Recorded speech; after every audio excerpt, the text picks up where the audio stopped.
Selanjutnya, Saudara, kami akan ajak Anda untuk melihat lebih dulu bagaimana situasi dan juga kondisi di sana.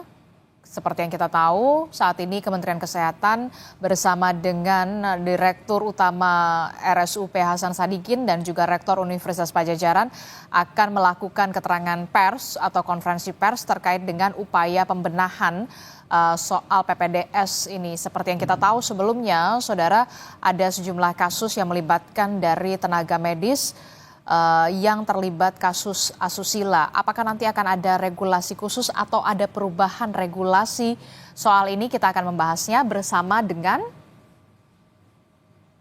Ketua dari PBID, Dr. Slamet Widiarto. Selamat Budiarto. Selamat pagi, Dokter. Selamat pagi, Mbak. Ya, Dok, ini kan kalau kita lihat ya, hari ini Kementerian Kesehatan melakukan konferensi pers terkait dengan upaya pembenahan soal dokter PPDS yang kemudian kita tahu sudah hadir, nanti akan ada Direktur Utama dari RSUP Hasan Sadikin, termasuk juga ada juga dari Rektor Padjadjaran.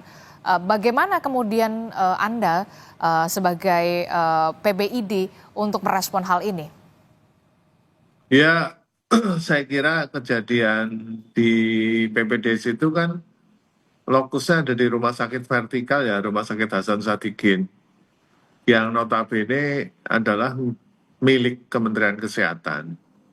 Kemarin di Semarang, Karyadi juga milik Kementerian Kesehatan. Artinya memang harus ada aturan yang ketat dan tata kelola yang baik, gitu loh. Karena menurut pandangan ID apa yang dilakukan oleh dokter residen tersebut itu melanggar semuanya, melanggar etika dan lain-lain, dan pengawasan rumah sakit itu sangat longgar. Sesuai Undang-Undang Nomor 17 Tahun 2023, semua kerugian yang diakibatkan oleh kelalaian SDM yang ada di rumah sakit adalah tanggung jawab rumah sakit. Oke. Jadi dalam hal ini adalah rumah sakit. Dan kami selalu mengingatkan bahwa residen jangan lebih dari 50 jam per minggu.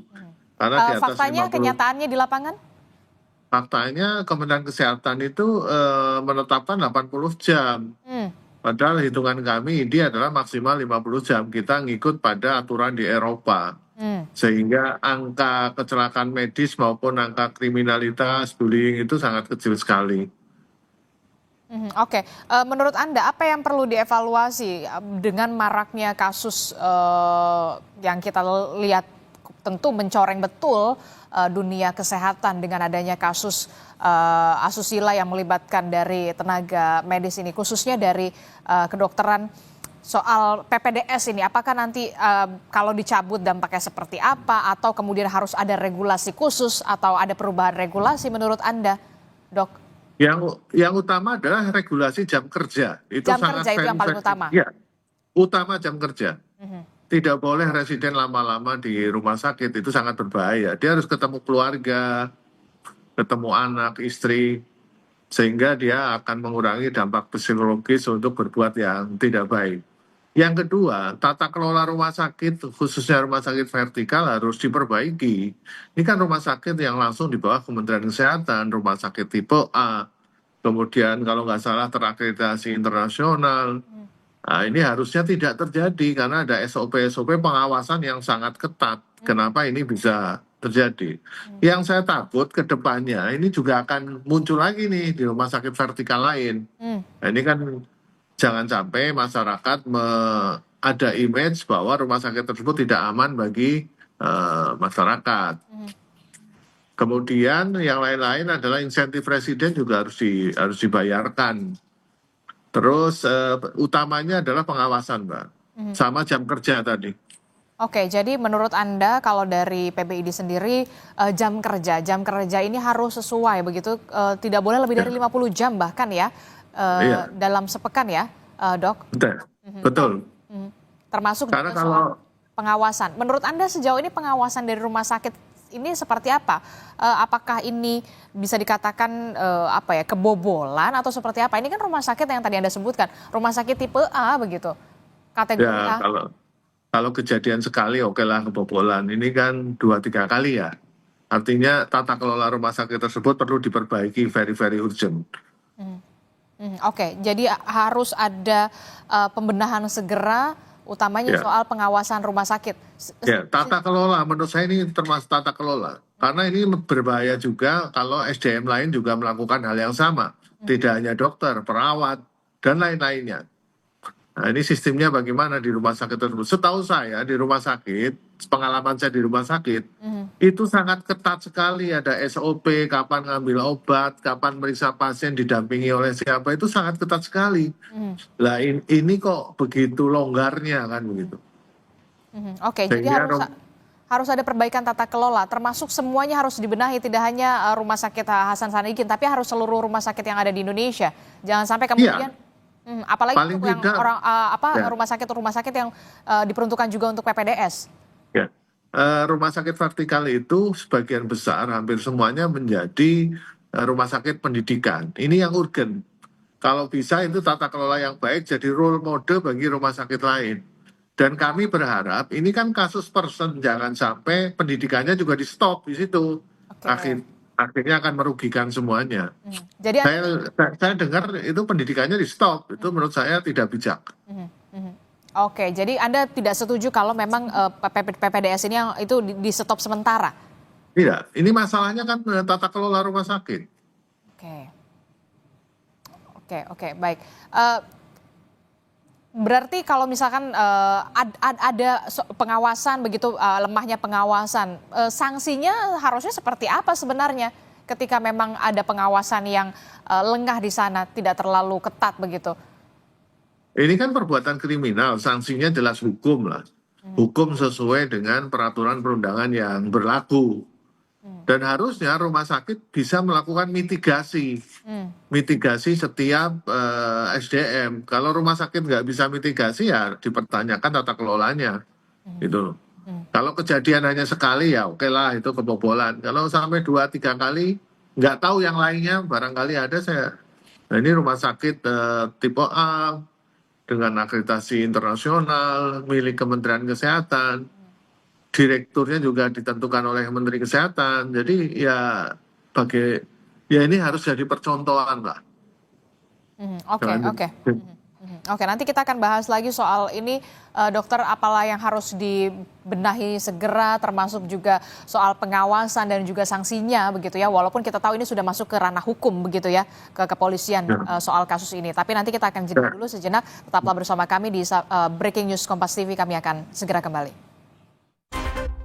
Terima kasih Anda masih bersama kami dalam Breaking News Kompas TV. Saudara, hari ini Kementerian Kesehatan bersama dengan Direktur RSUP Hasan Sadikin dan juga Rektor dari Universitas Padjadjaran akan menggelar konferensi pers terkait dengan upaya bersama pembenahan PPDS. Sebelumnya kita tahu salah satu dokter PPDS anestesi di Rumah Sakit Hasan Sadikin Bandung, Jawa Barat ini sudah ditetapkan sebagai tersangka terkait dengan kasus asusila terhadap salah satu keluarga pasiennya. Dan saat ini pemerintah akan melakukan atau menyikapi maraknya kasus dokter yang diduga terlibat kasus asusila ini. Apakah nanti akan ada regulasi yang berubah, termasuk ada regulasi khusus terkait dengan PPDS ini? Kita akan masih membahasnya bersama dengan Ketua Umum dari PBID, sudah ada Dr. Selamat Budiarto. Masih bergabung bersama kami ya dok, dalam Breaking News Kompas TV. Dok, tadi kan Anda sudah menyebutkan harusnya dokter PPDS itu jam kerjanya tidak lebih dari 50 jam selama sepekan, karena ini akan berdampak juga terkait dengan psikologi, kemudian juga dari segi fisik begitu ya, overload lah ibaratnya. Termasuk juga regulasi pengawasan yang harusnya sudah ketat di rumah sakit tipe A, begitu kategori A bertaraf internasional. Nah kalau dari PBID sendiri dokter, sebenarnya aturannya ini seperti apa terkait dengan dokter-dokter ini? Kan dokter PPDS ini juga sudah tergabung ke anggotanya di PBID, dokter. Ya kalau kami di Ikatan Dokter Indonesia, dulu sebelum tahun 2023 setiap surat izin praktek selalu melalui rekomendasi. Rekomendasi ID. Di rekomendasi ID itu akan dikredensial mengenai etikanya, melihat histori 5 tahun ke belakang. Kemudian juga kita melakukan sosialisasi apa-apa yang menjadi kewajiban dokter nanti pada saat praktek. Pembinaan etika ini kan tidak hanya 1 hari, itu terus berlangsung terus menerus, sehingga dokter itu selalu diingatkan. Perlu kami sampaikan bahwa mohon maaf, dokter ini unik ya, karena dia berhubungan langsung dengan pasien, bisa membuka aurat, dan ini selalu diliputi oleh sumpah dokter dan kode eki. Tapi sumpah dokter dan kode eki ini juga tidak cukup kalau tanpa pengawasan. Jadi maksud kami Ikatan Dokter Indonesia pada saat sebelum Undang-Undang Omnibus Law Kesehatan tadi, kami aktif melakukan pembinaan. Pada saat itu aja masih ada pelanggaran, apalagi ini nanti ke depannya nih setelah 2023 tanpa ada pengawasan sama sekali, ini kan membahayakan masyarakat. Oke, jadi semenjak 2023 ya, PBID sendiri tidak punya tidak hands on langsung begitu soal pengawasan ini. Betul. Kalau ya kita ibaratkan lah, kalau ada ulama yang nggak baik di kabupaten ada majelis ulama. Ya kan, kalau dokter ya ID sebagai rumah besar. Karena sekarang kalau ID ngundang anggotanya bisa saja dia tidak hadir karena tidak ada kewenangan apapun terhadap anggota. Ini yang sangat membahayakan masyarakat, mengingat profesi dokter ini kan terkait dengan nyawa, gitu loh. Jadi semuanya pengawasan langsung di pusat, Dok, ke Kementerian Di Kesehatan. pusat. Iya, iya. Jadi PBID sama sekali tidak melakukan pengawasan soal ini? Ya, itulah yang aneh. Padahal kami membantu pemerintah tanpa dibayar oleh pemerintah. Tapi ada apa gitu loh? Apakah karena memang anti ID atau enggak? Saya nggak tahu. Tapi ID didirikan oleh pahlawan nasional. Pertama adalah melindungi masyarakat, melindungi anggota dan menjaga etika kedokteran. Berarti dalam kasus ini yang kemarin tidak hanya di Rumah Sakit Hasan Sadikin, kita tahu yang kemarin di Garut juga, di Malang begitu ya. ID tidak bisa berbuat apa-apa, tidak bisa mensanksi Tidak bisa berbuat apa-apa. Dan kalau dokter itu kalau dipanggil ID itu takut, Pak. Mereka bergetar lah istilahnya. Tapi dengan adanya seperti sekarang bebas, dokter juga boleh promosi tanpa melihat etika, bebas sekali. Ya saya tidak tahu pertanggungjawaban teman-teman. Barangkali dalam membuat undang-undang Omnibus Law ada ketidaktelitian dalam hal menyusun itu, sehingga kami lagi melakukan uji materi di Mahkamah Konstitusi. Oke, jadi dengan adanya Omnibus Law yang kemarin memperlemah fungsi ID menurut Anda? Ya, semua organisasi profesi, misalnya advokat aja dia harus masuk di dalam keanggotaan organisasi advokat. Di bawah pembinaan etika, pengawasan, dan lain-lain. Semua, psikologi juga sama. Lah untuk dokter, ini sangat berbahaya karena mengingat pelayanan utama di rumah sakit kan dokter. Gitu loh. Orang cari dokter kan gitu loh. Seperti itu. Jadi memang semoga MK mengabulkan uji materi ini karena mengingat untuk perlindungan terhadap masyarakat. Oke, itu kan kita membahas tadi bagaimana perubahan setelah ada Omnibus Law ini, kemudian PBID sudah tidak punya kewenangan lagi, semuanya terpusat di Kementerian Kesehatan, apalagi soal pengawasan. Nah, kalau sebelum 2023 ini kewenangan ID ketika ada kasus semacam ini, apa yang dilakukan oleh PBID? Ya, selama ada pengaduan ke PBID, kami akan melakukan audit medik, kami akan melakukan sidang kehormatan etik. Tapi memang kita tidak publikasi, tapi kami memberi sanksi yang betul-betul adil lah kepada anggota. Kemudian kami mengeluarkan rekomendasi izin praktek. Tapi dalam perjalanannya ada oknum-oknum ID yang tanda kutip menghalang-halangi. Tapi sangat kecil dan itu bisa ditanggulangi.